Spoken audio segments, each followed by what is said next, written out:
ನಮಸ್ಕಾರ ರೀ. ನಮಸ್ಕಾರ ಸರ್. ಈಗ ಈ ಹೊಲಕ್ಕೆ ಯಾವ್ಯಾವ ಪ್ರಾಡಕ್ಟ್ಗಳನ್ನ ಯೂಸ್ ಮಾಡಿದಿರಿ?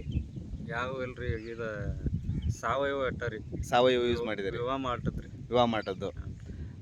ವಿವಾ ಮಾಟದ್ದು Kisan king growth developer 3 use ಮಾಡಿದ್ರಿ. ಯೂಸ್ ಮಾಡ್ಯಾರ ಸರ್. ಎಷ್ಟು ಸಲ ಯೂಸ್ ಮಾಡಿದಿರಿ? ಸ್ಪ್ರೇ 2 ಸಲ ಮಾಡಿರಿ, ಡ್ರಿಂಚ್ 2 ಸಲ ಮಾಡಿದಿರಿ? ಡ್ರಿಂಚಿಂಗ್ 2 ಸಲ ಮಾಡ್ಯಾನ ಸರ್. ಹಾಂ ರೀ. ಒಂದು 4 ಸಲ ಸ್ಪ್ರೇ ಮಾಡ್ಯಾನ. 4 ಸಲ ಸ್ಪ್ರೇ ಮಾಡಿದಿರಿ. ಮತ್ತೀಗ ನೀವು ಮೊದಲೆಲ್ಲ ಗೊಬ್ಬರ ಹಾಕಿ ಮೆಣಸಿನ ಗಿಡ ಬೆಳಿತಿದ್ರಲ್ಲ, ಅದಕ್ಕೆ ಇದಕ್ಕೆ ನಿಮ್ಗೆ ಏನು ವ್ಯತ್ಯಾಸ ಅನಿಸ್ತತಿ? ಈಗ ಒಂದು 2 ಸಲ ಕಾಯಿ ಕಳ್ಕೋದನ್ ಸರ್ ನಾ ಈಗ. ಹಾಂ ರೀ. ಮೊದಲ ಕೊಯ್ದಕ್ಕಂದ್ರೆ ಪೈಲ ಬೀಡ ಮೊದಲಿನಕ್ಕಿಂತ ಒಂದು 10 ಮಣ ಜಾಸ್ತಿ ಬಂತ್ರಿ ನಮ್ಗೆ. ಹಾಂ ಹಾಂ ಹಾಂ ಹಾಂ ರೀ. 2ನೇ ಬೀಡ ಮತ್ತು ಅದಕ್ಕಿಂತ ಹೆಚ್ಚಿಗೆ ಒಂದು 5 ಮಣ ಆತ್ರಿ ಮತ್ತೆ. ಹಾಂ ಹಾಂ ರೀ. ಹಿಂಗೆ ಗೊಬ್ಬರಕ್ಕೆ ಇದಕ್ಕೆ ಒಂದು 10-15 ಮಣ ಡಿಫ್ರೆಂಟ್ ಬಂತು ನೋಡ್ರಿ. ಹಾಂ, ಇಳುವರಿ ಒಳಗೂ ಡಿಫ್ರೆನ್ಸ್ ಐತಿ. ಡಿಫ್ರೆಂಟ್ ಐತ್ರಿ.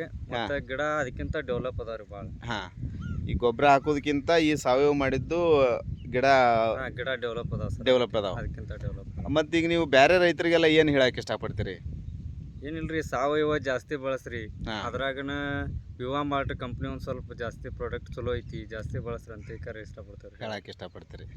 ಧನ್ಯವಾದಗಳು. ರೈತರೆಲ್ಲ ವೀಕ್ಷಣೆ ಮಾಡ್ಬೋದು, ಎಲ್ಲ ತೋಟ ಎಲ್ಲ ವೀಕ್ಷಣೆ ಮಾಡ್ಬೋದು ನೀವು. ಮೆಣಸಿನ ತೋಟ ಇದು ಕಿತ್ತೂರು ತಾಲೂಕಿನ ಕಲಬಾವಿ ಗ್ರಾಮದಲ್ಲಿರುವಂಥ ಮೆಣಸಿನ ತೋಟ. ಅತಿ ಉತ್ತಮವಾಗಿ ಮೆಣಸಿನ ಗಿಡ ಬೆಳವಣಿಗೆ ಬಂದವು. ನಾನಂತೂ ನಿಮಗೆ ಕಂಟಿನ್ಯೂ ಫೋಟೋಗಳನ್ನ ಹಾಕ್ತಾ ಇದ್ದೀನಿ. ಗಿಡ ಹಚ್ಚಿದಾಗಿಂದನೂ ಇಲ್ಲಿವರೆಗೂ ಕಂಟಿನ್ಯೂ ಆಗಿ ಪ್ರಾಡಕ್ಟ್ಗಳನ್ನು ಯೂಸ್ ಮಾಡ್ಕೊತ ಬಂದಿದ್ದಾರೆ ನಮ್ಮ ರೈತರು. ನೀವು ಬೇಕಾದ್ರೆ ಅವ್ರನ್ನ ಕಾಂಟ್ಯಾಕ್ಟ್ ಮಾಡ್ಬೋದು. ಇದು ಕಿತ್ತೂರು ತಾಲೂಕಿನ ಕಲಬಾವಿ ಗ್ರಾಮದಲ್ಲಿರುವಂಥ ಮೆಣಸಿನ ತೋಟ. ಎಲ್ಲರಿಗೂ ಧನ್ಯವಾದಗಳು. ಜೈ ಹಿಂದ್, ಜೈ ವಿವಾ ಮಾರ್ಟ್.